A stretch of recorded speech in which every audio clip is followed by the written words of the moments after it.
सभी बेली को मेरा नमस्कार। मैं अजय चौबे।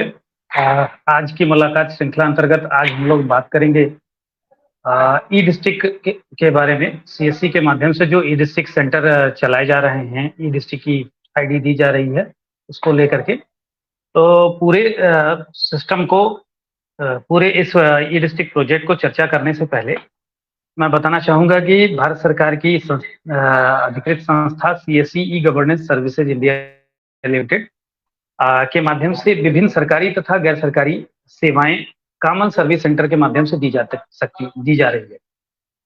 उसी के क्रम में राज्य सरकार से अनुबंध करने के बाद सीएससी को प्रदेश के 40 जनपदों में ई डिस्ट्रिक्ट जन सेवा केंद्र संचालन करने का राइट अधिकार प्राप्त हुआ, जिसके अंतर्गत उन 40 जनपदों के बीएलईज को ई डिस्ट्रिक्ट सेवा देने का भी सुविधा दी जा रही है। सेवा हम लोगों ने नवंबर 2020 में शुरुआत करी। उसके बाद से इसके दिन ब दिन तमाम बीएलई जुड़ते हुए चले गए। करीब हमारे पास 60,000 के करीब में आवेदन इस संबंध में बीएलई इसमें जुड़े हुए हैं, वो काम कर रहे हैं। थोड़ा ई डिस्ट्रिक्ट के बारे में मैं अब विधिवत जानकारी देने की कोशिश करूंगा, ताकि हमारे बीएलई भाई स्पष्ट तौर पे जो सरकार की निर्देश के जो दिशा निर्देश हैं उसके अनुसार पालन करें और अपने सेंटर का संचालन करें। तो यहाँ बात करते हैं ई डिस्ट्रिक्ट के लिए एक पर्टिकुलर ई डिस्ट्रिक्ट की वेबसाइट होती है, उत्तर प्रदेश सरकार द्वारा जारी। ई डिस्ट्रिक्ट की वेबसाइट पे बीएलई को हम एक आईडी देते हैं। आईडी पे बीएलई अपना क्रेडेंशियल लेकर के जाता है और वहां पे जा करके वो पूरी अपनी सर्विस को देता है, जिसमें तमाम आय, जात, निवास, खतौनी और भी ओल्ड एज पेंशन, वरासत इत्यादि करके बहुत सारी सर्विसेज पड़ी हैं। कुछ राशन कार्ड की और आपकी इंटीग्रेटेड सर्विसेज पड़ी हुई। अभी यहाँ बात करने के क्रम में मैं ये बताना चाहूंगा कि जो हमारा ई डिस्ट्रिक्ट का एक बीएलई कैसे आवेदन करेगा, कैसे उसे ई डिस्ट्रिक्ट के लिए पात्र बनाया जाएगा, तो यहाँ बताना जरूरी है कि चूंकि जनपद के हर एक बीएलई ई डिस्ट्रिक्ट अभी भी नहीं चला रहे हैं। रीजन क्या है कि वो अभी उनके केंद्र का सत्यापन नहीं हुआ है, डिस्ट्रिक्ट मैनेजर द्वारा उनके केंद्र का बेहतर ढंग से उनका भौतिक सत्यापन नहीं किया गया है। और साथ ही जो बीएलईज हैं वो प्रॉपर एक ही सेंटर में, एक ही प्रेमिसेज में एक से अधिक आईडी लेकर के चला रहे हैं, तो जाहिर सी बात है कि वहां हम सिर्फ एक ही कॉमन सर्विस सेंटर संचालन करने और जनसेवा केंद्र संचालन करने का अधिकार देंगे। तो अभी बताएं कि इसमें एक हमारा क्लाउड पोर्टल है। उस क्लाउड पोर्टल पे जाकर के मैं थोड़ा सा आप लोगों को दिखाता भी चलूं कि क्लाउड पोर्टल है क्या। ई डिस्ट्रिक्ट का क्लाउड नेटवर्क पोर्टल, यहाँ पे आप दाहिने हाथ ऊपर में देखेंगे लॉग इन विथ डिजिटल सेवा कनेक्ट। यहाँ पे आप क्लिक करेंगे तो इसमें आप यूजर आईडी पासवर्ड डाल के सीएससी का लॉगिन करेंगे तो आप इसके साथ कनेक्ट हो सकते हैं। ठीक उसी तरह से एक स्क्रीन में और आपको दिखा दे रहा हूं कि आप जब ई डिस्ट्रिक्ट पे जुड़ जाते हैं, आपकी आईडी पासवर्ड हमारे माध्यम से आपको भेजी जाती है। उसके बाद आपको इस पोर्टल के माध्यम से, ई डिस्ट्रिक्ट पोर्टल के माध्यम से आपको रजिस्टर करना होता है। यहाँ पे जब आप रजिस्टर कर रहे होते हैं तो उससे पहले सबसे ज्यादा जरूरी होते हैं अपने कॉमन सर्विस सेंटर की जियो टैगिंग करना, यानी कि वो ग्राउंड पे कहाँ पे स्थित है। तो इसी पोर्टल पेज को आप नीचे की तरफ जब शिफ्ट करते हुए आएंगे तो सबसे नीचे आपको सेवा केंद्र, ये देखिए मैं माउस मूव करा रहा हूँ, सेवा केंद्र फोटो अपलोड और निर्देश। फोटो अपलोड के लिए एक मोबाइल ऐप, इस पे क्लिक करेंगे डाउन होगा, उसे अपने मोबाइल में इंस्टॉल कर लीजिएगा। और निर्देश है, निर्देश को मैं खोल के आपको निर्देश के बारे में बताता हूँ कि निर्देश में क्या लिखा है, जानकारी दी गई है। तो इस निर्देश पे आप जाएंगे, ये स्क्रीन में साझा कर रहा हूं आप लोगों के साथ। तो यहाँ आप जाएंगे तो यहाँ पे आपको 4 स्क्रीन दिखाई देगी। एक तो ये डिस्ट्रिक्ट पोर्टल पे जहां से आप मोबाइल ऐप डाउनलोड किए हैं, पहले स्क्रीन बता रहा है सबसे बाएं में। सेकंड वाली स्क्रीन पे बता रहा है कि जब आप इसे इंस्टॉल कर लेंगे तो इंस्टॉल करने के बाद कुछ यूं करके सेकंड वाली स्क्रीन आएगी। थर्ड स्क्रीन आपकी सीएससी इंफॉर्मेशन अपलोड करने की आएगी, जिसमें आप नीचे देखें एक बटन दिखाई दे रहा है कैप्चर इमेज का। कैप्चर इमेज पे क्लिक करेंगे तो यहाँ इमेज प्रीव्यू जो करके दिख के आ रहा है, यहाँ पे आपको कैमरा से जो खींचा गया फोटो है वो दिखाई देगा, जिसमें आप अपने सेंटर की बाहरी हिस्से की फोटो जो बाहर से दिखाई देती है वो आप खींचेंगे। अपलोड इमेज में आप आकर के इसको कंप्रेस करेंगे, कंप्रेस इमेज में जो कि आपके लोगों की मोबाइल हाई रेजोल्यूशन की होती है, तो काफी हैवी फाइल होने की वजह से इसकी 200 केबी की लिमिट अपलोड किया गया है और अपलोड करने के लिए, जिसके लिए कंप्रेस फोटो हो जाएगी। कंप्रेस करने के बाद अपलोड इमेज पे क्लिक करेंगे तो वो आपके पेज से सेलेक्ट होकर के अपलोड हो जाती है। तो ये जो ही आप नेक्स्ट करेंगे तो सबसे बाएं हाथ जो आपका ये स्क्रीन दिख रहा है जिसपे आपको आपके सेंटर की पूरी डिटेल और जानकारी दिखाई देती है, तो आप उससे आश्वस्त होने के बाद इस फोटो को अपलोड कर देंगे तो आपका जियो टैगिंग हो जाएगा। उसके बाद ही आप काम शुरू करेंगे। बताया गया है कि ई-डिस्ट्रिक्ट के लिए कि कभी भी आप लोग निर्धारित मानक शुल्क से अधिक पैसा कभी न लें। अपने सेंटर पे रजिस्टर बनाएं जिसमें कस्टमर रजिस्टर होगा। जो भी व्यक्ति आता है आपके पास आय-जात निवास लेने के लिए तो उसका डेट, नाम, मोबाइल नंबर, किस सेवा के लिए आया है, कितना सेवा शुल्क आपने दिया है, उसका साइन ले लें आवेदन करने के साथ। और एक कॉलम सर्टिफिकेट डिलीवर करने के लिए, जिस दिन, चूंकि सेम डे में आपको सर्टिफिकेट मिलता नहीं है, 3-4 दिन के बाद जब सर्टिफिकेट मिलेगा तो आप वहां पे लिखेंगे कि सर्टिफिकेट इशूड डेट, जिस दिन आप सर्टिफिकेट उसको इशू करेंगे उस दिन डेट और उस पर्टिकुलर व्यक्ति की साइन आप उस पर ले लेंगे, जिससे कि वो व्यक्ति आपके खिलाफ क्लेम ना करे कि आपने क्या कहा कि आपने उसका वो किया है, क्या कहते हैं कि आपने उसको सर्टिफिकेट नहीं दिया है। तो इन सब चीजों को ध्यान में रख के ये सारा चीज करना है। और इस पोर्टल पे आपको पूरी जानकारी डिस्ट्रिक्ट के पोर्टल पे मिलती है।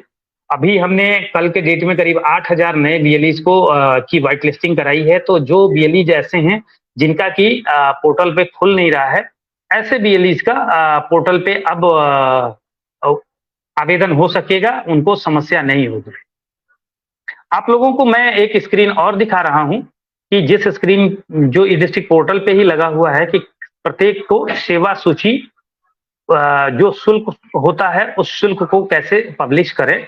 एक बोर्ड लगा होगा जिसमें अभी इसमें चूंकि ये पुराना फोटो लगा हुआ है, राजा टोडरमल जन सेवा केंद्र सीतापुर, 20 रुपया शुल्क लिखा है, जबकि शुल्क अब 30 रुपया हो गया है। तो इस तरह से आप लोग एक सेट रेट लिस्ट बनाएंगे। हर सेवा का 30 रुपया शुल्क होता है तो 30 रुपया आप लिखेंगे। ये पुरानी तस्वीर है, ये ई-डिस्ट्रिक्ट पोर्टल पे आज भी लगी हुई है, जबकि इसके शुल्क जो है 30 रुपया हो चुका है। तो बाकायदे ब्रांडिंग के साथ आप लोग काम करें, चूंकि आप सीएससी और उत्तर प्रदेश सरकार, भारत सरकार और ई-डिस्ट्रिक्ट दोनों सबके आप इमेज को लेकर के सामने आ रहे हैं। तो आप लोगों से अपेक्षा है और बहुत जल्दी जो कुछ लोग नए लोग आवेदन किए हैं उनकी ई-डिस्ट्रिक्ट की आईडी एक-एक करके हम लोग भेज रहे हैं। पिछले 1-1.5 महीने में करीब 18,000 लोगों की हमने आईडी भेजी है, तो उसमें निश्चित ही आपकी आईडी गई होगी। आप लोग अपनी आईडी को जाकर के इस पोर्टल पे नाम चेक करें। एक और मैं स्क्रीन आप लोगों को दिखा रहा हूं।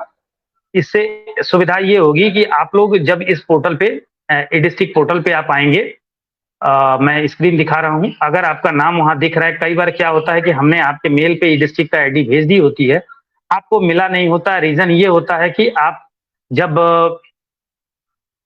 उस पे पहुंचते हैं आपका मेल आईडी गड़बड़ होने की वजह से नहीं मिल पाता है। तो यहाँ आप देखें सेवा केंद्र सेकंड ऑप्शन है सेवा केंद्र। इस सेवा केंद्र पे आप क्लिक करेंगे तो सेवा केंद्र ये आपको, मैं प्रेजेंट दूसरी स्क्रीन खुल गई, अब मैं आपको उस पे जब क्लिक करते हैं तो सेवा केंद्र की आपको स्क्रीन दिखा रहा हूं।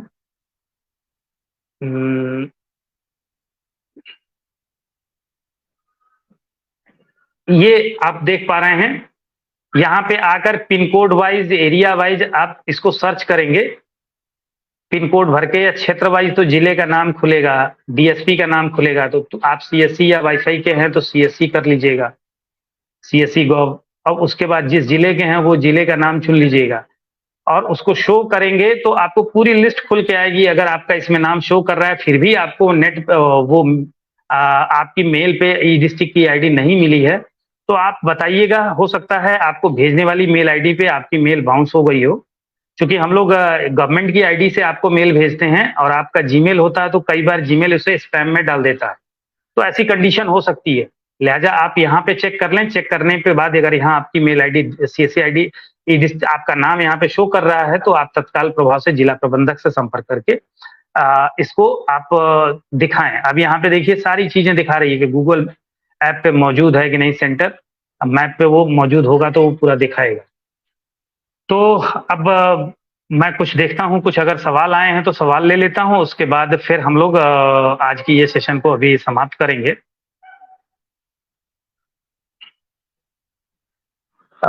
एज सच कोई सवाल नहीं आया। सीएससी से ई डिस्ट्रिक्ट कब मिलेगा? तो सर आप आवेदन करो, अभिषेक कुमार पांडे जी, आवेदन करिए, मिल जाएगा आपको सीएससी से।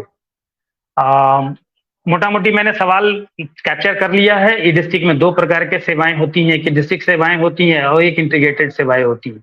ई डिस्ट्रिक्ट सेवा में तो सीधे वॉलेट से प्रति आवेदन 30 रुपए का पेमेंट कटता है। बीएलई का एप्लीकेशन सबमिट होने के बाद बीएलई के वॉलेट में जो 50% का जो बीएलई का कमीशन है वो छूट जाता है, बाकी पैसे कट जाते हैं। ठीक उसी तरह से एक इंटीग्रेटेड सर्विस होता है।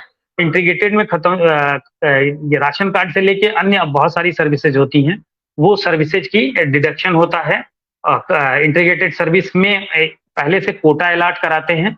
एक कोटा में 5 आवेदन होते हैं, अधिकतम 5 से लेकर के 50 कोटा तक एक बीएलई ले सकता है। तो 50 कोटा, कई बार बीएलई गलती क्या करते हैं, 50 कोटा कर देते हैं। जैसा कि मैंने बताया कि एक कोटा बराबर 5 एप्लीकेशन होता है, तो 50 कोटा मतलब 50-25 250 आवेदन हो जाता है। अब 250 आवेदन का जो गुणे 17 रुपए का 17 रुपए 50 पैसे के हिसाब से जो आपकी फीस कटनी है 41 पैसे, तो उस तरीके से देखें तो 250 गुणे तो 17 दुनी करीब करीब काफी ज्यादा पैसे की जरूरत पड़ जाती है।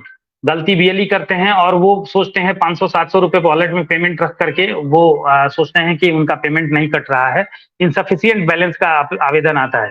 तो आप उतना ही कोटा आवंटित कराएं जितना आवश्यक हो। एक कोटा बराबर 5 आवेदन, 5 आवेदन का एडवांस में पैसा कटता है। तो ये हिसाब आप लोग मैट्रिक्स लगा लेंगे तो आपको असुविधा नहीं होगी।